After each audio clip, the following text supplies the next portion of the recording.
আসসালামু আলাইকুম। অবিরাম বাংলা সংবাদে সবাইকে স্বাগত জানাচ্ছি তানিয়া ইসলাম রাত্রি। শুরুতেই বিআরবি কেবলস সংবাদ শিরোনাম। শুরু হলো এবছরের হজ যাত্রা। মধ্যরাতে ফ্লাইটের উদ্বোধন করলেন প্রধানমন্ত্রী। আগামী বছর হজের খরচ কমানোর আশ্বাস।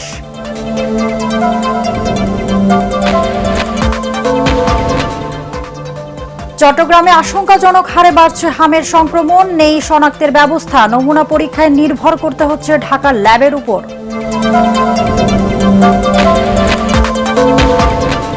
চাহিদা মতো জ্বালানি তেল না পাওয়ায় ক্ষোভ বাড়ছে গ্রাহকদের। রোববার থেকে বাজারে অকটেন সরবরাহ 25% বাড়ানোর পরিকল্পনা সরকারের।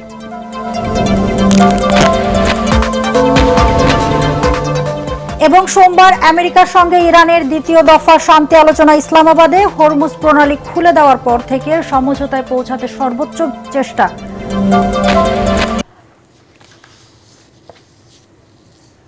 শুনছিলেন বিআরবি কেবলস সংবাদ শিরোনাম, এবারে বিস্তারিত। শুরু হলো এবছরের হজ যাত্রা। ঢাকা থেকে হজ ফ্লাইট উদ্বোধন করলেন প্রধানমন্ত্রী তারেক রহমান। শুক্রবার দিবাগত রাত 12:30টায় 419 জন যাত্রী নিয়ে ছেড়ে গেছে প্রথম ফ্লাইটটি। প্রধানমন্ত্রী আশকোনা হজ ক্যাম্পে গিয়ে যাত্রীদের সঙ্গে কুশলাদি বিনিময় করেন এবং সুষ্ঠুভাবে পবিত্র হজ পালনে সবার প্রতি শুভকামনা জানান। আগামী বছর থেকে হজ যাত্রীদের সুযোগ সুবিধা বাড়ানোর পাশাপাশি হজের খরচ আরও কমানোর আশ্বাস দিয়েছেন প্রধানমন্ত্রী তারেক রহমান। বিস্তারিত জানাচ্ছেন একরামুল হক সায়েম। আল্লাহর ঘরের উদ্দেশ্যে যাত্রা, যা অনেকের বহুদিনের লালিত স্বপ্ন। হজের যাত্রায় সামিল হতে পারায় আবেগঘন পরিবেশ তৈরি হয় হজ যাত্রী ও স্বজনদের মধ্যে। বাংলাদেশ সহ দেশের বিভিন্ন প্রান্ত থেকে মুসল্লিরা লাব্বাইক আল্লাহুম্মা লাব্বাইক ধ্বনিতে মুখরিত করে সৌদি আরবের মক্কা মদিনার উদ্দেশ্যে রওনা হচ্ছেন।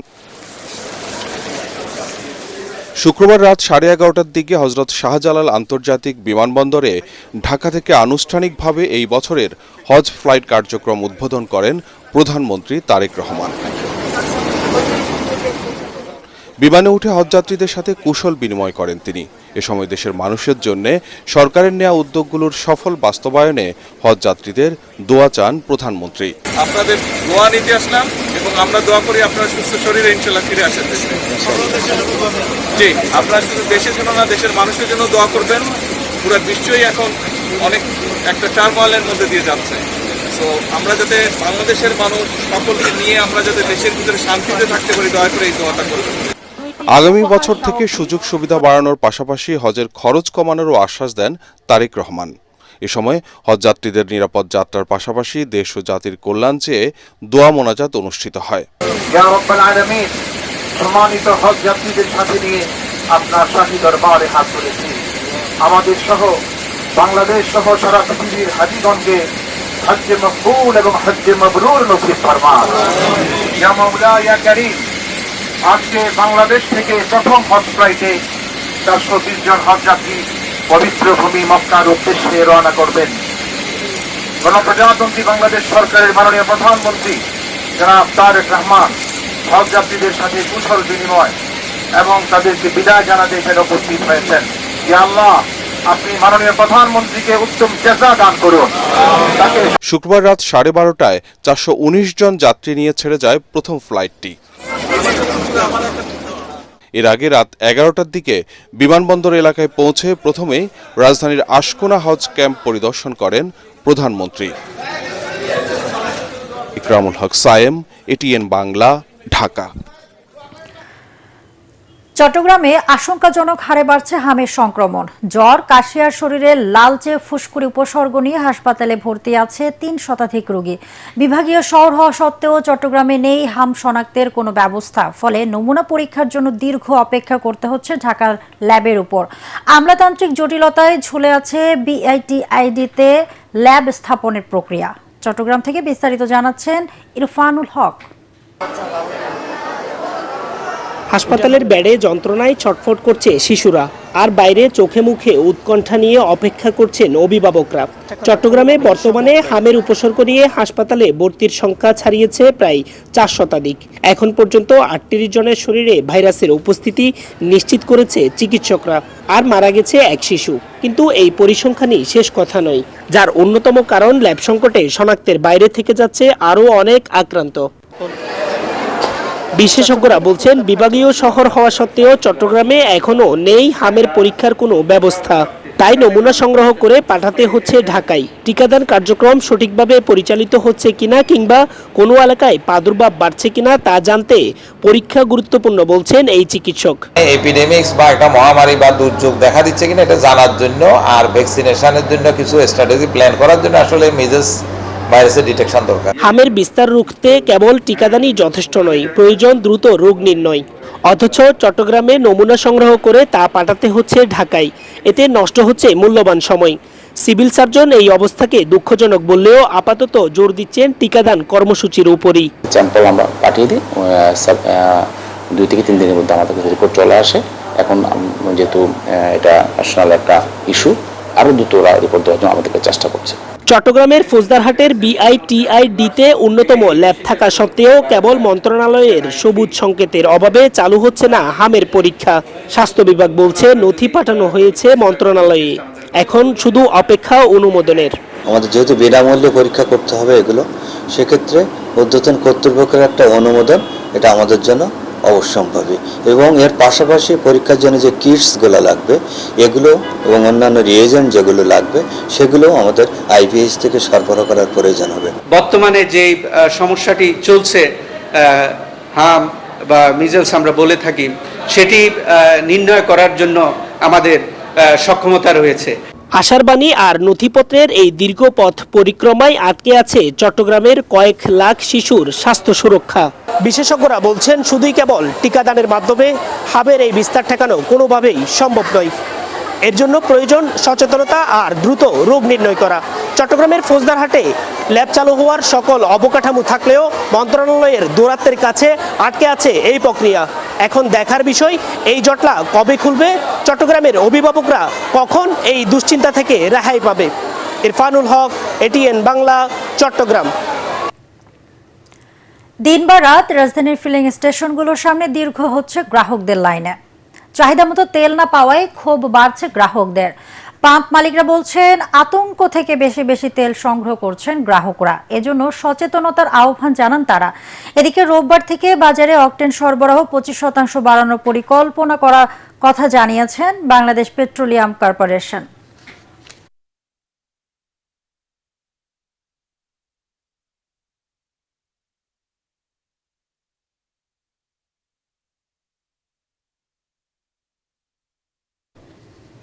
দর্শক, রাজধানীর জ্বালানি তেল পরিস্থিতি পর্যবেক্ষণ করছেন আমাদের সহকর্মী তৌহিদ নিশান। চলে যাচ্ছি তার কাছে। তৌহিদ, পেট্রোল পাম্পগুলোতে আজকের পরিস্থিতি কেমন দেখছেন, এই বিষয়ে আমাদেরকে বিস্তারিত জানাবেন।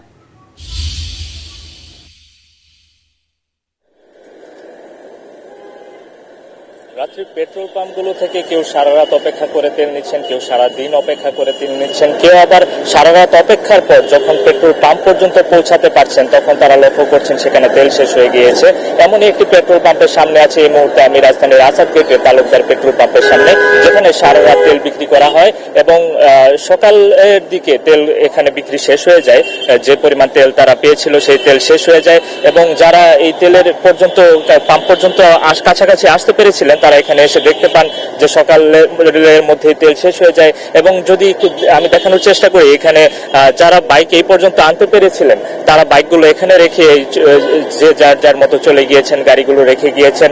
এবং শুধু এইটুকুই নয়, এখান থেকে প্রায় জিয়া উদ্যানের সামনে দিয়ে প্রায় 300 থেকে 350 গাড়ি এখনো লাইনে দাঁড়িয়ে আছে তারা তেল নেওয়ার জন্য। এবং আমরা যতটুকু জানতে পেরেছি এখানে আরেকবার সন্ধ্যা 6টা থেকে তেল দেওয়া শুরু হবে, সেই পর্যন্ত তারা অপেক্ষায় থাকবেন। যেমন একজন গ্রাহককে যদি আমি জিজ্ঞেস করি, আপনি বলছিলেন সন্ধ্যা 6টায় তেল দেওয়া হবে, ওই পর্যন্ত কি আপনি এখানে অপেক্ষায় থাকবেন? হ্যাঁ, অপেক্ষা করবো। কালকে দিনে 2টার সময় আমি পাম্পের লাইনে দাঁড়াইছি, এখনো তেল পাই নাই। এখন শুনতেছি সন্ধ্যা 6টার সময় তেল দিবে। তা আমি যেহেতু প্রায় 24 ঘন্টা 25 ঘন্টা থাকলাম, আর দেখি 5-6 ঘন্টা থাকতে পারি কিনা। রাত্রি শুনছিলেন প্রায় 24-25 ঘন্টা যাবত অপেক্ষা করে তিনি পাম্পের কাছাকাছি আসতে পেরেছেন এবং এই পর্যন্ত আসার পর তিনি দেখতে পেরেছেন যে এখানে তেল শেষ হয়ে গিয়েছে। আরেকবার যখন তেল দেয়া শুরু হবে সেই পর্যন্ত আবারও অপেক্ষায় দাঁড়িয়ে আছেন। এভাবেই চলছে আসলে গ্রাহকদের তেল ক্রয়ের প্রক্রিয়াটি। রাত্রি এই ছিল রাজধানীর পেট্রোল পাম্প থেকে সবশেষ খবর। নিশান, ধন্যবাদ আপনাকে। দলের ত্যাগী নেত্রী এবং সংসদকে প্রাণবন্ত করতে পারবেন এমন নারীদেরই সংরক্ষিত আসনে মনোনয়ন দেওয়া হবে বলে জানিয়েছেন বিএনপির সিনিয়র যুগ্ম মহাসচিব রুহুল কবির রিজভী। বিএনপির চেয়ারম্যানের গুলশান কার্যালয়ে মনোনয়ন প্রত্যাশীদের প্রথম দিনের সাক্ষাৎকারের শুরুতে এসব কথা বলেন তিনি। সাক্ষাৎকার দিতে আসা প্রার্থীরা বলেন, দলের নীতি নির্ধারণী ফোরাম যে সিদ্ধান্ত নেবে তাই চূড়ান্ত বলে মেনে নেবেন তারা। মিজান শাহজাহানের রিপোর্ট। সংরক্ষিত নারী আসনে মনোনয়ন প্রত্যাশীদের পদচারণায় উৎসব মুখর বিএনপির গুলশান কার্যালয়। শুক্রবার সাক্ষাৎকার নেওয়া হয় রাজশাহী, রংপুর, খুলনা, বরিশাল ও ফরিদপুর বিভাগের প্রার্থীদের। দলের চেয়ারম্যান প্রধানমন্ত্রী তারেক রহমানের সভাপতিত্বে সাক্ষাৎকার পর্বে উপস্থিত ছিলেন মহাসচিব সহ স্থায়ী কমিটির সদস্যরা। এ সময় মনোনয়ন প্রত্যাশীরা বলেন, দীর্ঘ সময় নিয়ে তাদের কথা শুনেছেন তারেক রহমানের নেতৃত্বাধীন দলের মনোনয়ন বোর্ড। দলীয় কিছু বিষয় নিয়ে আলাপ হলো, দলীয় শৃঙ্খলা বিষয়ে আলাপ হলো, দলের মতামতকে আমরা কি চোখে দেখব সেইটা নিয়ে আলাপ হলো। তো আমরা বলেছি দলের সিদ্ধান্তই আমাদের সিদ্ধান্ত, আমরা রাজপথে ছিলাম, থাকবো, আমরা সবসময় তারেক রহমানের হাতকে শক্তিশালী করব। আমাদের যে প্রসেসিং গুলো আছে, রুলস আছে, রুলস রেগুলেশন মেনে আমরা এগিয়ে যাচ্ছি। উনি যাচাই বাছাই করবে, ওনার রুলস রেগুলেশনের ভিত্তি থেকে যদি আমরা পাই, যাকে পাই সে তাকেই দিব। সংসদে ভূমিকা রাখতে পারবেন এমন নারীদের অগ্রাধিকার দিবে দল বলে জানালেন বিএনপির সিনিয়র যুগ্ম মহাসচিব রুহুল কবির রিজভী। সংসদে কথা বলা এবং কথা বলার জন্য এবং আইন প্রণয়নের ব্যাপারে যে জ্ঞান থাকা দরকার, যে শিক্ষা থাকা দরকার, এইসব বিষয়গুলো এখানে বিবেচিত হবে বলে আমি মনে করি।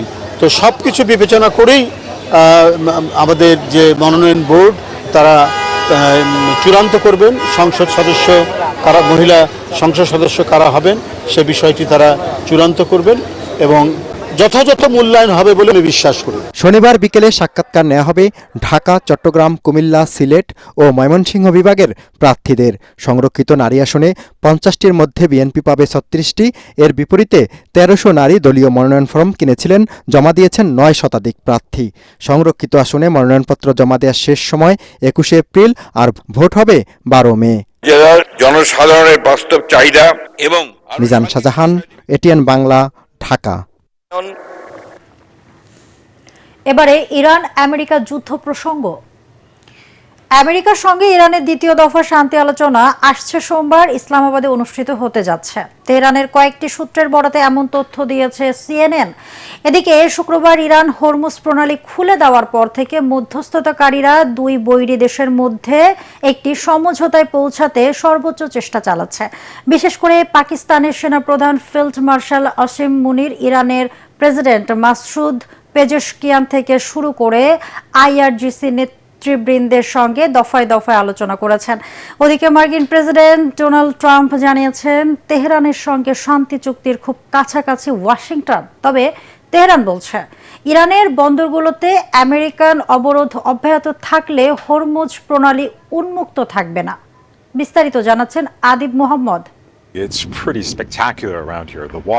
শুক্রবার ইরান হরমুজ প্রণালী খুলে দেওয়ার পর বিশ্বজুড়েই স্বস্তির একটা বাতাস বইছে। এই ঘোষণা আসার পরপরই আন্তর্জাতিক বাজারে তেলের দাম নিম্নমুখী হতে শুরু করে। এশিয়া, ইউরোপ ও আমেরিকার শেয়ার বাজারে দেখা দেয় ঊর্ধ্বমুখী প্রবণতা। তাছাড়া রুশ জ্বালানি বিক্রিতে আমেরিকান নিষেধাজ্ঞা শিথিলে মস্কো জানায় 10 কোটি ব্যারেল অপরিশোধিত তেল আসছে বিশ্ববাজারে। এর মাঝেই বড় ধরনের স্বস্তির খবর দিয়েছে সিএনএন। তেহরানের কয়েকটি সূত্রের বরাতে গণমাধ্যমটি বলছে, আমেরিকার সঙ্গে ইরানের দ্বিতীয় দফা শান্তি আলোচনা আসছে সোমবার ইসলামাবাদে অনুষ্ঠিত হতে যাচ্ছে, যদিও এই বিষয়ে এখনো মুখ খোলেনি হোয়াইট হাউস। এদিকে হরমুজ প্রণালী খুলে দেওয়ার পর থেকে মধ্যস্থতাকারীরা দুই বৈরী দেশের মাঝে একটি সমঝোতায় পৌঁছতে সর্বোচ্চ চেষ্টা চালিয়ে যাচ্ছে। বিশেষ করে পাকিস্তানের সেনাপ্রধান ফিল্ড মার্শাল আসিম মনির, ইরানের প্রেসিডেন্ট মাসুদ পেজেশকিয়ান থেকে শুরু করে IRGCর নেতৃবৃন্দের সঙ্গে দফায় দফায় আলোচনা করছেন।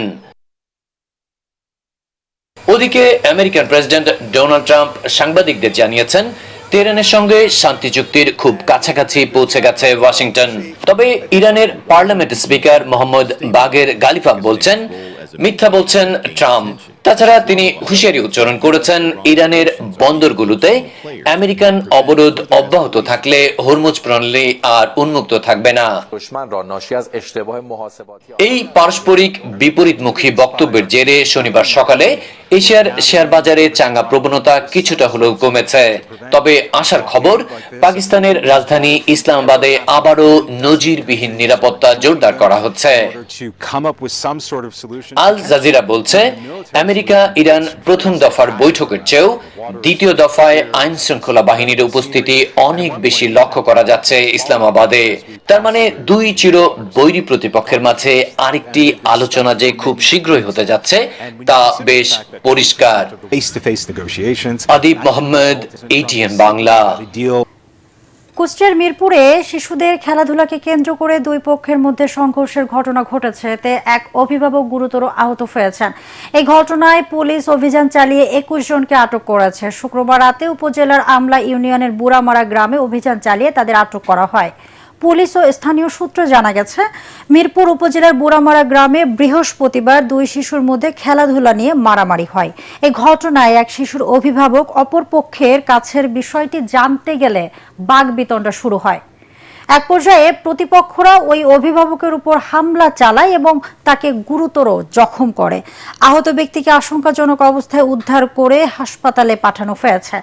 মিরপুর থানার ওসি শহীদুল ইসলাম জানান, এই ঘটনায় এক পক্ষের মামলায় 21 জনকে আটক করা হয়েছে, তবে অপর পক্ষ এখনো মামলা করেনি বলে জানান তিনি।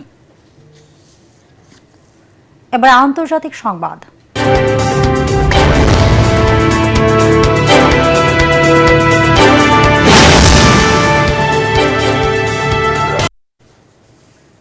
পশ্চিমবঙ্গে বিধানসভা নির্বাচনের 5 দিন আগে বাঙালি অধ্যুষিত ত্রিপুরার পার্বত্য অঞ্চলের দল ত্রিপুরা-মোথা স্বশাসিত পার্বত্য পরিষদের নির্বাচনে রাজ্যে ক্ষমতাসীন বিজেপিকে পরাস্ত করে নিরঙ্কুশ সংখ্যাগরিষ্ঠতা পেয়েছে।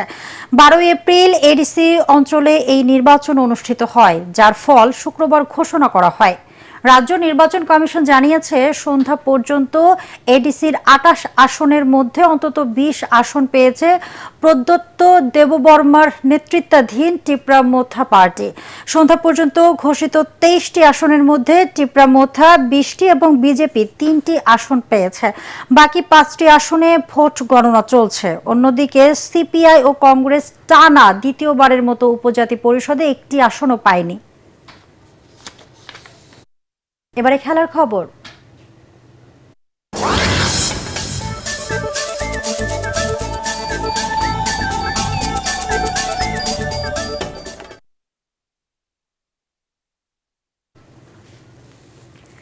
অস্ট্রেলিয়া সিরিজের পাশাপাশি পাকিস্তান সিরিজের সূচিও চূড়ান্ত হয়েছে টাইগারদের। আগামী জুনে অস্ট্রেলিয়া জাতীয় দল আসবে বাংলাদেশ সফরে। তার আগে পাকিস্তান বাংলাদেশে এসে খেলবে 2টি টেস্ট ম্যাচ। 2টি হবে ঢাকা ও সিলেটে। আগামী 3রা মে পাকিস্তান দল ঢাকায় পা রাখবে। প্রথম টেস্ট শুরু হবে 8 মে মিরপুরে। 16 মে থেকে দ্বিতীয় ম্যাচটি হবে সিলেটে। 2টি ম্যাচই আইসিসি টেস্ট চ্যাম্পিয়নশিপের অন্তর্ভুক্ত। এরপর জুনে বাংলাদেশ সফরে এসে 3টি ওয়ানডে ও 3টি টি20 ম্যাচ খেলবে অস্ট্রেলিয়া। বাংলাদেশ সফরে আসার আগে পাকিস্তানে যাবে অজিরা, সেখানে খেলবে 3টি ওয়ানডে।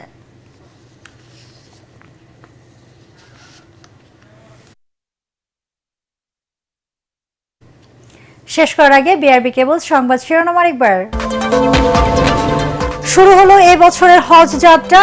মধ্যরাতে ফ্লাইটের উদ্বোধন করলেন প্রধানমন্ত্রী। আগামী বছর হজের খরচ কমানোর আশ্বাস।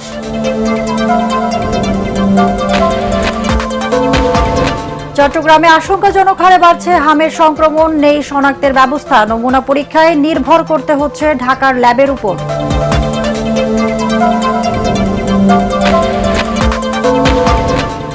চাহিদা মতো জ্বালানি তেল না পাওয়ায় ক্ষোভ বাড়ছে গ্রাহকদের। রোববার থেকে বাজারে অকটেন সরবরাহ 25% বাড়ানোর পরিকল্পনা সরকারের।